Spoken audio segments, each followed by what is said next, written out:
আসসালামু আলাইকুম, আশা করি সবাই ভালো আছেন। তো আমি আজকে মাটির চুলায় রান্না করে দেখাবো গরুর ভুঁড়ি। তো এখানে আমি কড়াইতে তেল দিয়েছি, পেঁয়াজ কুচি দিয়েছি।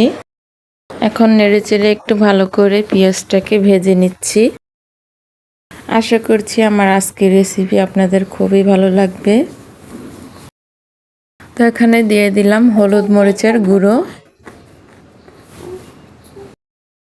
দিয়ে দিচ্ছি অল্প একটু পানি। মশলাটাকে কষানোর জন্য এখানে পানি দিয়েছি, আর দিয়ে দিলাম এখানে স্বাদ মতো লবণ।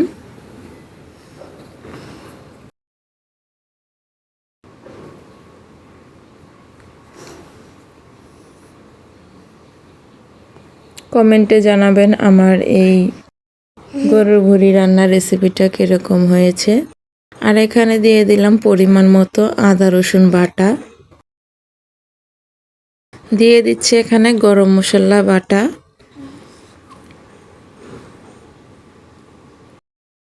এখন এই মশলাটাকে আমি ভালো করে কষিয়ে নিব।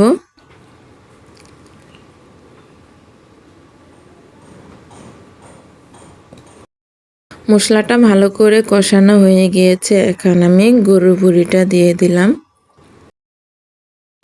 এই গরুর ভুঁড়িটা আমি সিদ্ধ করে পরিষ্কার করে তারপর ভালো করে ধুয়ে নিয়েছিলাম। তো এখন একটু ঢাকনাটাকে তুলে আমি একটু নাড়াচাড়া দিয়ে দিচ্ছি। ভালো করে কষাতে হবে।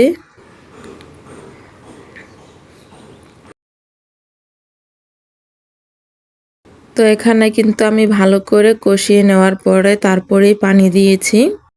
তো এখন ভালো করে জাল দিয়ে নিচ্ছি আর ঢাকনা দিয়ে ঢেকে দিব। এখানে আমি ঢাকনা দিয়ে ঢেকে রেখে দিয়েছিলাম 7-8 মিনিটের মতো। তো তারপর আমি ঢাকনাটাকে তুলে আমি ভালো করে নেড়ে চেড়ে দিচ্ছি।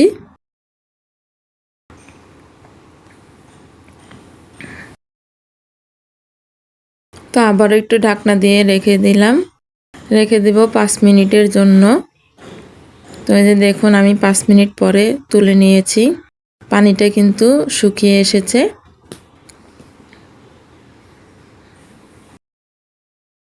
তো একটু সময় নিয়ে এই গরুর ভুঁড়িটা রান্না করলে কিন্তু খুবই নরম হয় আর খেতেও ভালো লাগে।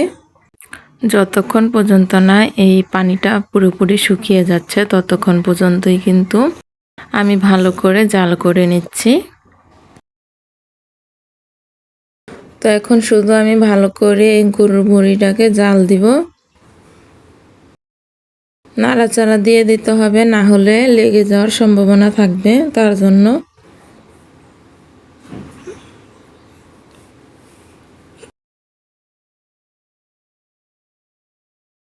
তো দেখুন আমার কিন্তু এই গরুর ভুঁড়ি রান্নাটা কীরকম হয়েছে, আর দেখতেও কিন্তু খুবই সুন্দর লাগছে আর খেতে কিন্তু খুবই মজাদার হয়। তো তার জন্য আজকে আপনাদের সাথে আমি এই গরুর ভুঁড়ি রান্না করাটা শেয়ার করলাম।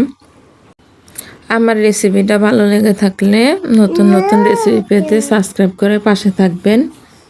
তো আমার কিন্তু রান্না করাটা হয়ে গিয়েছে, দেখতে পাচ্ছেন কোনো পানি নেই। এখন নামিয়ে নিলাম।